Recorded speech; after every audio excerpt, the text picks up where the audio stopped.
Hi students, welcome to economy Venkateswara online classes. Andhra Pradesh రాష్ట్రంలో రానున్నటువంటి AP DSC నోటిఫికేషన్లో సోషల్లో ఎస్ఏ పోస్ట్ మీరు ఉద్యోగం సాధించాలనుకుంటే మన ఎకానమీ వెంకటేశ్వర అనే ఆన్లైన్ యాప్ని డౌన్లోడ్ చేసుకోండి. ఆ యాప్లో మనకి ఇప్పుడే మొత్తం మన ఏపీ డిఎస్సికి సంబంధించినటువంటి ఎస్ఏ ఏదైతే ఉందో ఆ ఎస్ఏ సిలబస్ మొత్తం కూడా ఎస్ఏ సోషల్ సిలబస్ మొత్తం కూడా ఇప్పటికే మన యాప్ లో అప్లోడ్ చేయబడింది. ఫ్రీ కంటెంట్ లో మనకి యాప్ లో మొత్తం సిలబస్ ని కూడా పెట్టడం అనేది జరిగినది. ఆ సిలబస్ ప్రకారం మనకి 7వ తారీఖున జనవరి 7, 2025 తారీఖున మొదటి టెస్ట్ ప్రారంభం కాబోతున్నది. అదేవిధంగా ఇందులో మొత్తం 10 టెస్టులు ఉంటాయి. ప్రతి 4 రోజులకు ఒకసారి ఒక టెస్ట్ అనేది నిర్వహించడం జరుగుతుంది. ఈ 10 టెస్టులు ఎవరైతే బాగా ప్రాక్టీస్ చేస్తారో వాళ్ళకి మంచి మార్కులు హయ్యర్ ఎగ్జామ్ తెచ్చుకునే దానికి అవకాశం ఉంటుంది. అదేవిధంగా మిత్రమా, ఇక్కడ ఈ క్వశ్చన్ పేపర్ యొక్క మోటో ఏమన్నా అంటే, ఈ క్వశ్చన్ పేపర్ మీరు కనుక ప్రాక్టీస్ చేస్తే తెలుగు అకాడమీ పుస్తకాలు టెక్స్ట్ బుక్లు మీరు బాగా చదివినట్టే. ఆ విధంగా ప్రిపరేషన్ లో భాగంగా మా అధ్యాపకులు, రాష్ట్ర స్థాయి అధ్యాపకుల చేత ఆ బిట్స్ ప్రిపేర్ చేయించడం జరిగినది. ఎందుకంటే టెట్ ఎగ్జామ్ లో మీరు క్వాలిటీ చూశారు, అదేవిధంగా మన ట్రెండింగ్ క్వశ్చన్స్ చూశారు. వాట్ ఈస్ అవర్ నేమ్ అన్నట్టు క్వశ్చన్ పేపర్ ఎప్పటికాలంలో ఉండేవి, కానీ ఇప్పుడు ఆ పరిస్థితి కనపడడం లేదు. అదేవిధంగా ఈ డిఎస్సి నోటిఫికేషన్ లో ఎలాంటి క్వశ్చన్స్ ఉండబోతున్నాయి, అసలు ఎలాంటి క్వశ్చన్స్ రానున్నాయి, ఎలాంటి ట్రెండింగ్ క్వశ్చన్స్ పనున్నాయి అని వాటికి సంబంధించి ప్రతి ఒక్క సమాచారాన్ని కూడా ఒక రకంగా చెప్పాలంటే 7వ తారీఖున ప్రారంభమయ్యేటటువంటి ఈ 10 టెస్టులను మీరు బాగా రాసినట్లయితే మనకి ఎస్ఏ సోషల్ ఉన్నటువంటి సిలబస్ మొత్తం కూడా టెక్స్ట్ బుక్ లో ఉన్నటువంటి ప్రతి ఒక్క లైన్ ని కూడా మీరు చదివినట్టే. ఆ విధంగా మీరు బిట్స్ ప్రిపేర్ చేయించడం అనేది జరిగినది. కాబట్టి 7వ తారీఖున సాయంత్రం 6 గంటలకు ప్రారంభమయ్యేటటువంటి ఈ ఎగ్జామ్ బాగా వినియోగించుకోండి. ఎగ్జాక్ట్ గా 7వ తారీఖున సాయంత్రం 6 గంటలకి ఓపెన్ అయితే 160 నిమిషాలకి అనగా 2:30 గంటకల్లా మీకు ఎగ్జాక్ట్ గా దాని పాటు అదే ఆఫ్ అయిపోతుంది. ఎగ్జామ్ అయిన తర్వాత నువ్వు ఏం తప్పు చేసావు, ఎన్ని మార్కులు వచ్చాయి అన్ని కూడా ఆ టెస్ట్ లో ఆ యాప్ లో చూపించడం అనేది జరుగుతుంది. ఇప్పుడే ప్లే స్టోర్ కి వెళ్ళి ఎకానమీ వెంకటేశ్వర అనే ఆన్లైన్ యాప్ డౌన్లోడ్ చేసుకోండి. ప్రస్తుతం ఎస్ఎస్ సోషల్ సంబంధించి 10 టెస్టులను బయట మీకు 1500 రూపాయలకి ఇస్తుంటే మీకు కేవలం 700 రూపాయలకి 699 రూపీస్ కే మీకు ప్రస్తుతం అందించడం అనేది జరుగుతున్నది. కావాలంటే దీని ఆఫర్ లో మరొక 100 రూపాయలు తగ్గించి కూడా మీకు ఇచ్చే ప్రయత్నం చేస్తాము. ఇప్పటికే కోర్సును లాంచ్ చేయడం అనేది జరిగినది. వెళ్ళి ఫ్రీ కంటెంట్ సిలబస్ ఉంది, ఆ ఫ్రీ కంటెంట్ సిలబస్ ప్రకారం మీరు ప్రిపేర్ అయినట్లయితే ఎగ్జామ్స్ రాసుకోవచ్చు. ఓకేనా? అదేవిధంగా ఇప్పుడు నిన్న ఒక వీడియో చేశాను ధరకి డిమాండ్ కి సంబంధించినటువంటి సమాచారం. అదేవిధంగా లాస్ట్ క్లాస్ లో ఏపీ డిఎస్సి ఎస్ఏ సోషల్ లో ఎకనామిక్స్ లో భాగంగా అప్పటికే మనకి ఇప్పటికే ధరకి డిమాండ్ కి సంబంధం చూసాం. ధరకి డిమాండ్ కి ఏ సంబంధం ఉంటుందని చెప్పాను? ఈ ధరకి డిమాండ్ కి విలోమ సంబంధం ఉంటుందని చెప్పాను. విలోమ సంబంధం ఉంటుందని చెప్పాను. విలోమ సంబంధం ఉందని అంటే యాక్చువల్గా డిమాండ్ సూత్రం ఏమిటి? డిమాండ్ సూత్రం వచ్చి ధర పెరిగితే డిమాండ్ తగ్గుతుంది, ధర తగ్గితే డిమాండ్ పెరుగుతుంది. ఇది డిమాండ్ సూత్రం యొక్క ఉద్దేశం. ఇప్పుడు ధరకి డిమాండ్కి ఏ సంబంధం ఉంటుందంటే విలోమ సంబంధం ఉంటుందని చెప్పాను. మీకు నేను రేఖ కూడా గీసి చూపించుంటా. డిమాండ్ రేఖ ధరకి డిమాండ్ కు ఉండేటప్పుడు విలోమ సంబంధం తెలియజేసేటప్పుడు డిమాండ్ రేఖ ఎలా ఉంటుందని మీకు రాసి చూపించాను. ఇది ఎక్స్ అక్షం, ఇది వై అక్షం. ఇది ఓ అనుకుంటే వై అక్షం మీద ధరను తీసుకోండి, ఎక్స్ అక్షం మీద డిమాండ్ తీసుకుందాం. ఇప్పుడు ధర పెరిగే కొద్దీ డిమాండ్ తగ్గుతుందని చెప్పారు. ఇప్పుడు ధర ఇక్కడ ఉందనుకున్నాం, ధర ఇక్కడ ఉంటే తగ్గినట్టే కదా, కాబట్టి డిమాండ్ ఇలా ఉంటుంది. ఇప్పుడు ఇది పి, ఇది క్యూ. ఇప్పుడు ధర మళ్ళీ కొంచెం పెరిగింది అనుకుందాం, ధర పెరిగితే ఆటోమేటిక్ గా డిమాండ్ ఏమవుతుంది? తగ్గుతుంది. ఇది P1, ఇది Q1. మళ్ళీ ధర ఇంకా పెరిగింది అనుకున్నాం, ధర ఇంకా పెరిగితే మనకి ఇంకా తగ్గుతుంది. ఇక్కడ ఏమది? మనకి డిమాండ్ తగ్గుతుంది. కాబట్టి ధర పెరిగే కొద్దీ డిమాండ్ ఏమవుతుంది? ఇక్కడ తగ్గుతుంది. ఇది P2, ఇది Q2. ఇప్పుడు డిమాండ్ రేఖ చూడండి, ధర పెరిగే కొద్దీ డిమాండ్ అనేది తగ్గుతూ వచ్చింది. ఇప్పుడు డిమాండ్ రేఖ ఎలా ఉంటుంది అనేసి అంటే ఇది డిమాండ్ రేఖ. డిమాండ్ రేఖ ఇది. ఇప్పుడు డిమాండ్ రేఖ ఎలా ఉంది? ధరకి డిమాండ్కి చెప్పేటప్పుడు డిమాండ్ రేఖ ఎడమ నుంచి కుడికి కిందికి వాలి ఉంటుంది. కిందికి వాలి ఉంటుంది. ఎన్నోసార్లు ఎగ్జామ్ అడిగినటువంటి ప్రశ్న. ఎడమ నుంచి కుడికి కిందికి వాలి ఉంటుంది డిమాండ్ రేఖ ధరకి డిమాండ్కి సంబంధాన్ని చెప్పేటప్పుడు. ఓకేనా?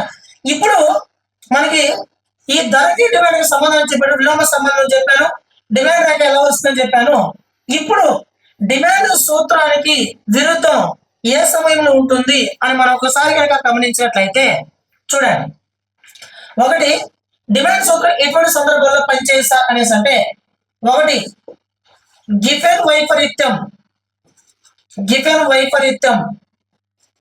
ఇది డిమాండ్ మినహాయింపుడు. నెక్స్ట్ రెండవది వెబ్లెన్ ప్రభావం దీన్నే గౌరవ సూచిక వస్తువులు అంటారు. గౌరవ సూచిక వస్తువులు. మూడవది వచ్చి అంచనా వ్యాపారం. నాలుగోది వచ్చి భ్రాంతి. ఈ నాలుగు కూడా డిమాండ్ సూత్రానికి విరుద్ధం. ఎలా అనేసి అంటే డిమాండ్ సూత్రం ఏం చెప్తుంది? ధర పెరిగితే డిమాండ్ ఖచ్చితంగా తగ్గాలి, ధర తగ్గితే డిమాండ్ ఖచ్చితంగా పెరగాలి. ఓకేనా? ఎలా మీకు ఎగ్జాంపుల్ చెప్పారన్నా, ఒక టమోటో ధర 100 రూపాయలు ఉన్నప్పుడు వాళ్ళ డిమాండ్ పరిమాణం అనేది కొనుగోలు చేసే శక్తి 200 మంది ఉంటారు అనుకున్నాం. ఒకవేళ 50 రూపాయలకి టమోటో ధర వస్తే 300 మంది అవుతారు. అనగా మరి టమోటో ధర మళ్ళీ 40 రూపాయలకు వస్తే 400 మంది అవుతారు. ఒకవేళ 30కి వస్తే 500 మంది అవుతారు. అదేవిధంగా ధర ఇంకా పడిపోయే కొద్దీ ఇక్కడ మనకి ఇంకా పెరుగుతూనే ఉంటారు. కాబట్టి ధర పెరుగుతుంది, ఇక్కడ ధర ఏమవుతుంది? ధర తగ్గుతుంది. ఇక్కడ ధర తగ్గే కొద్దీ ఖచ్చితంగా డిమాండ్ ఏమవుతుంది? ఇక్కడ పెరుగుతుంది. కాబట్టి ధర తగ్గే కొద్దీ డిమాండ్ పెరుగుతుంది, లేదా ధర పెరిగే కొద్దీ డిమాండ్ తగ్గుతుంది అనే సంబంధం డిమాండ్ సూత్రంలో కరెక్టే కదా. ఇప్పుడు ఈ డిమాండ్ సూత్రానికి వ్యతిరేకత ఈ సందర్భాల్లో పనిచేస్తుంది. అనగా డిమాండ్ సూత్రం క్రింది సందర్భాల్లో వర్తించదు. ఒకటి గిఫెన్ వైపరీత్యం, 2 వెబ్లెన్ ప్రభావం, 3 అంచనా వ్యాపారం, 4 భ్రాంతి. గిఫెన్ వైపరీత్యం అనే ఒక వ్యక్తి ఇంగ్లాండ్ దేశానికి సంబంధించిన ఒక వ్యక్తి. ఇప్పుడు చూడండి, ఈ గిఫెన్ అనే ఒక వ్యక్తి ఏం చెప్పాడు అనేసి అంటే ఇంగ్లాండ్ దేశంలో ధర పెరగని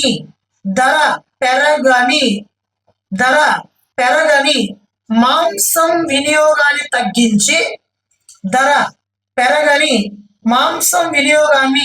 తగ్గించి ధర పెరుగుతున్నటువంటి రొట్టెలను కొనుగోలు చేశారంట. ధర పెరుగుతున్నటువంటి రొట్టెలు కొనుగోలు చేయడానికి ప్రజలు ఎగబడ్డారంట. చూడండి, ధర పెరగని అంటే మాంసం ధర పెరగలేదు ఆ దేశంలో. కాబట్టి మాంసం ధర పెరగకపోయినా కూడా, దీని ధర బాగున్నా కూడా దాన్ని వినియోగించుకోవడాన్ని ప్రజలు తగ్గించి, అనగా ఈ మాంసం కొనుగోలు చేయడాన్ని తగ్గించి ధర పెరుగుతున్నటువంటి రొట్టెని కొనుగోలు చేయడానికి అందరూ ఎగబడ్డారంట. అంటే ధర పెరుగుతున్నటువంటి రొట్టె అంటేనే ధర ఇక్కడ పెరుగుతుందని అర్థం. ఓకేనా? ధర పెరుగుతున్నటువంటి ఈ రొట్టెల్ని ప్రజలు కొనుగోలు చేయడానికి ఎగబడుతూ ఉంటే అప్పుడు డిమాండ్ కూడా పెరిగినట్టే కదా. ఇప్పుడు డిమాండ్ సూత్రం ఏం చెప్తుంది? ధర పెరిగితే డిమాండ్ ఖచ్చితంగా తగ్గాలి, కానీ ధర పెరిగితే ఇక్కడ డిమాండ్ కూడా పెరుగుతుంది. దీన్నే గిఫెన్ వైపరీత్యం అని పిలుస్తారు అని గిఫెన్ అని ఒక వ్యక్తి తెలియజేశారు. కాబట్టి కొన్ని సందర్భాల్లో ఈ డిమాండ్ సూత్రం వర్తించదని ఆయన తెలియచేయడం అనేది జరిగినది. కాబట్టి డిమాండ్ సూత్రం కింది సందర్భాలు వర్తించదు అనే దాంట్లో ఫస్ట్ పాయింట్ గిఫెన్ వైపరీత్యం కరెక్టే. నెక్స్ట్ రెండవది వెబ్లెన్ ప్రభావం. ఈ వెబ్లెన్ అనే ఒక వ్యక్తి అమెరికా దేశానికి సంబంధించిన వ్యక్తి. ఈయన ఏమంటాడంటే గౌరవ సూచిక వస్తువులు అంటే ఏమి? వజ్రాలు, బంగారం, లేదా మన ప్లాటినము, ఇలాంటి గౌరవ సూచికమైన వస్తువులు. ఇప్పుడు వజ్రాలు కానీ, బంగారం కానీ, ప్లాటినం కానీ ఇవన్నీ కూడా గౌరవం సూచించేటటువంటి వస్తువులు. ఓకేనా. ఈ గౌరవ సూచిక వస్తువు అనే దాని ఎగ్జాంపుల్ తీసుకొని చెప్పాడు. ఇప్పుడు వజ్రాలు కానీ బంగారం కానీ ప్లాటినం కానీ పెరిగితే, వజ్రాలు కానీ బంగారం కానీ ప్లాటినం కానీ వీటిని మనం ధరిస్తే మన హోదా పెరిగినట్లు మనం భావిస్తాం. ఎక్కువ బంగారం మనం ధరించామనుకోండి, పక్కన పక్కన వాడికి ఏమనిపిస్తుంది, ఓహో వీడికి మంచిగా డబ్బులు బాగా ఉంది, వీడు మంచిగా బంగారం వేస్తాడు అని మనం ఎక్కువ హోదాలో చూస్తాడు. అనగా గౌరవ సూచిక వస్తువులను మనం ధరిస్తే మన హోదా పెరుగునని భావిస్తాం. అదేవిధంగా ఆ గౌరవ సూచిక వస్తువును ఒకవేళ ధరించకపోతే మన హోదా తగ్గునని భావిస్తాం. ఎవరు? ధనవంతులు తగ్గునని భావిస్తారు. అనగా ఇప్పుడు ఈ గౌరవ సూచిక వస్తువులు ఏవైతే ఉన్నాయో, ఎగ్జాంపుల్ బంగారం గౌరవ సూచిక వస్తువు. ఈ గౌరవ సూచిక వస్తువు ధర పెరిగే కొద్దీ ఈ బంగారాన్ని కొనడానికి ఇంకా ఎగబడుతూ ఉంటారు. అనగా ధర పెరుగుతుంది, ఇక్కడ డిమాండ్ కూడా పెరుగుతుంది. డిమాండ్ అనేది కొనుగోలు శక్తి, కొనే వాళ్ళు కూడా ఎక్కువ అవుతుంటారు కాబట్టి ధర పెరుగుతుంది, డిమాండ్ పెరుగుతుంది. ధర పెరుగుతుంటే డిమాండ్ తగ్గదు, కానీ ఇక్కడ పెరుగుతుంది. కాబట్టి ఈ గౌరవ సూచిక వస్తువులు అనే వెబ్ లో ప్రభావం అనేది డిమాండ్ సూత్రానికి విరుద్ధం. ఓకేనా. నెక్స్ట్ 3వ పాయింట్, అంచనా వ్యాపారం. అంచనా వేసి చేసే వ్యాపారాన్ని అంచనా వ్యాపారం అంటాం. ఎగ్జాంపుల్ కి బంగారం తీసుకుందాం. బంగారం నేను 1 గ్రాము 6,300 రూపాయలు, ఈ రోజు 7,200 రూపాయలు పెరిగింది అనుకున్నాం. రేపు 8,500 రూపాయలకు పెరుగుతుందేమో అన్న భయంతో ప్రజలు ఇంకా కొనడానికి ప్రయత్నిస్తారు. అనగా ఇక్కడ ధర పెరుగుతూ ఉంది, రానున్నటువంటి కాలంలో ఇంకా పెరుగుతుందేమో అని అంచనా వేసి ఇంకా ఎక్కువ కొనడానికి ప్రయత్నిస్తారు. అనగా ఇక్కడ డిమాండ్ కూడా పెరిగింది. ఒక పక్క ధర పెరుగుతుంది, మరొక పక్క డిమాండ్ కూడా పెరుగుతుంది. కాబట్టి రెండు పెరుగుతూ ఉంటే అది డిమాండ్ సూత్రానికి విరుద్ధం. ఓకేనా. నెక్స్ట్ 4వది భ్రాంతి. భ్రాంతి అంటే భ్రమ. ఎగ్జాంపుల్ కి ఒక వ్యక్తి ధరించేటటువంటి వస్తువు ధర, లేదా ఒక వ్యక్తి ఒక షర్టు వేసుకోవాలనుకున్నాడు. ఆ షర్టు 2,300 రూపాయలు అనుకుందాం. 2,300 రూపాయలు అనేసి అంటే ఆ వస్తువు బ్రాండెడ్ వస్తువు అని అర్థం. అంటే ఒక వస్తువు యొక్క ధర పెరిగితే అది బ్రాండెడ్ వస్తువు, దాన్ని వేసుకుంటే నా హోదా బాగుంటుందని భావించి అతను ఏం చేస్తాడు, ఆ వస్తువును ధరిస్తాడు. ఆ వస్తువు ధర తగ్గిందనుకో, ఓకేనా, అది బ్రాండెడ్ వస్తువు కాదు. ఆ బ్రాండెడ్ కానటువంటి వస్తువుని నేను ధరిస్తే తమ హోదా తగ్గునని భావించి ఏం చేస్తాడంటే ఆయన కొనడం మానేస్తాడు. అనగా ఇక్కడ ధర పెరిగినటువంటి వస్తువును ధరిస్తే తమ హోదా పెరుగునని భావించి ఇంకా ఎక్కువ కొనుగోలు చేస్తాడు. అనగా డిమాండ్ ఇక్కడ పెరిగింది. ధర తగ్గితే మనకి తమ హోదా తగ్గుతుందని భావించి ఏం చేస్తారు, ఆయన కొనడం మానేస్తారు. అనగా డిమాండ్ తగ్గుతుంది. ఒకటి తగ్గుతూ మనకు పెరిగితే ఆ డిమాండ్ సూత్రం అంటాం. కానీ ఇక రెండు పెరుగుతున్నాయి లేదా రెండు తగ్గుతున్నాయి, అది డిమాండ్ సూత్రానికి విరుద్ధం. ఓకేనా మిత్రమా. ఇది మిత్రమా మనకి ఇంటర్మీడియట్ ఫస్ట్ ఇయర్ లో ఎకనామిక్స్ లో ఉన్నటువంటి ఒక కష్టతరమైన టాపిక్ ని తీసుకొని ఈరోజు ఒక ఈజీ మూమెంట్ లో మీకు ఎక్స్ప్లెయిన్ చేయడం అనేది జరిగినది. అదేవిధంగా రానున్నటువంటి కాలంలో ఎస్ఏ వాళ్ళకి సంబంధించి ఎకనామిక్ క్లాసెస్ ని దగ్గరలో మనకి ఆన్లైన్ లో అందించబోతున్నాను. సులభమైన పద్ధతిలో మీకు వచ్చేటటువంటి అవి ఎన్ని బిట్స్ అయినా కావచ్చు, ఖచ్చితంగా మన నోట్బుక్ నుంచి వచ్చేటట్టు చేసే బాధ్యత నేను తీసుకుంటాను. కాబట్టి వీటిని బాగా గుర్తుపెట్టుకోండి. అదేవిధంగా ఇవన్నీ కూడా మనకి టెస్ట్ లో అప్లోడ్ చేయడం అనేది జరిగినది. ఇప్పటికే కోర్సు లాంచ్ చేసాము. ఎవరు పర్చేజ్ చేసుకున్నట్టుంటే పర్చేజ్ చేసుకోండి. 7వ తారీఖున మొట్టమొదటి టెస్ట్ ప్రారంభం కాబోతున్నది. ఇచ్చిన సిలబస్ ప్రకారం మీరు ప్రిపేర్ అయినట్లయితే దాన్ని సులభతరం చేసే బాధ్యత మేము తీసుకుంటాం. ఓకేనా. ఈ వీడియో నచ్చినట్లయితే లైక్ చేయండి, మీ ఫ్రెండ్స్ కి లింక్ షేర్ చేయండి. ఎకనామిక్ క్లాసెస్ లో మీకేమో డౌట్ ఉన్నా లేదా ఎకనామిక్ మీకేం డౌట్ ఉన్నా నెంబర్కి వాట్సాప్ మెసేజ్ చేసే ప్రయత్నం చేయండి. Thank you to all.